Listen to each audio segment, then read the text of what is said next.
about David Ortiz. This is a little different. Well, I've heard a preview of some of the jokes, and I don't want to give them away, but they're extremely funny. But listen, we're all here because, first of all, David means so much to this city and so much to the Boston Red Sox. But he means so much to his children's fund, and we've seen firsthand all the people he's touched and the people whose lives he's saved. So finally, that's what this evening is about. We know he's going to get some jokes tonight, but obviously there's a lot of very nice, very honorable things you can say about him as a human being. Well, what he is off the field is remarkable. Obviously, he created a leadership position when this city was suffering from the marathon bombing. What he said was so powerful, and he helped this city bounce back. And David, his whole career has been about leading by example. So tonight is another example of that. That day, the FCC was okay with his. Well, they haven't read the jokes yet. We were told when we asked David in 2013 to go out and speak to the crowd at the special event after the terrorists were on Friday night. We were told that the probability of him dropping an F-bomb were probably about 100%. We challenged that. We didn't think that was true, and of course he went on and dropped the best F-bomb in Boston history. What has he meant to this city, Larry? There are a few players, I think, who match up with our city as well as he does.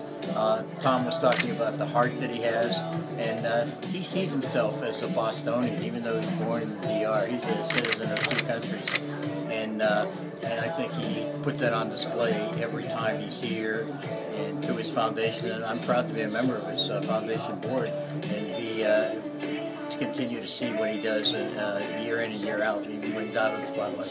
Sam, what's he meant? We don't know about him in terms of his Some we don't personality. know. He's very sensitive, yeah. He's probably going to be a little offended at the jokes he understands tonight. Sam, what's he meant to the Red Sox? Well, I think he's a symbol. We talked a lot about the new Red Sox, John Henry, Tom Werner, Larry Lucchino, coming together back in 2002 to acquire this historic franchise that we all grew up with. And no person has meant more to the Henry, Werner, Lucchino era than David Ortiz. Most important player in our history, without question, winning 3 World Series championships, giving back to the community in ways that are immeasurable. It's been a privilege to be associated with the new owners, and David is right up there with them. So it's just been great for Boston, and we were reminded today, being with him, just how special he is and how much we miss him. How much fun he has. Wherever he goes, he has fun. We should used to say to each other, let's have fun this season. Let's have more fun this season. We should learn from David. He has fun, I don't know, walking across the street, he has fun. What would it mean to see the 34 up there?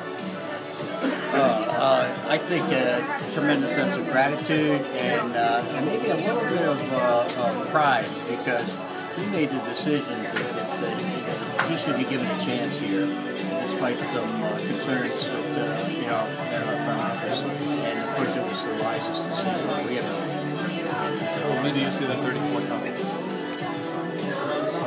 He joins the most exclusive club that you can be a member of. Ted Williams and Carl Yastrzemski, and now he's the 10th person to join that club. So it's the only thing that is after that will be the Hall of Fame. And maybe a statue. And maybe a statue. Yes. So I usually see when the Red Sox retire on rotation, like the player goes in the Hall of Fame. Yeah, let's talk. What is it about David that led the team to do it this soon? I mentioned this today that the average time between a Red Sox player's last at bat and then getting their number retired is 26 years. With David Ortiz, 265 days. So I think that says a lot about what this ownership group, what the men and women of the Red Sox, how they feel about David Ortiz. And actually, we were flying back from Houston last year, and we were talking through the plans for David Ortiz's retirement weekend, and I asked the dumb question to my bosses: when do you think we should retire retire his number, and everyone said immediately, right away, ASAP. So I think that just is a symbol of how we all feel about David. When did you know for sure that he wasn't going to play again? I'm hoping that he still might play again, but no, he was pretty adamant in November of 2015 when he called each of us individually and said, "That's it, I'm done." And I know it was hard to believe at the time, and it's still hard to believe that he's not in that clubhouse, but he was pretty adamant back then. Thank you guys. Thanks, guys. Beautiful night. Thank you.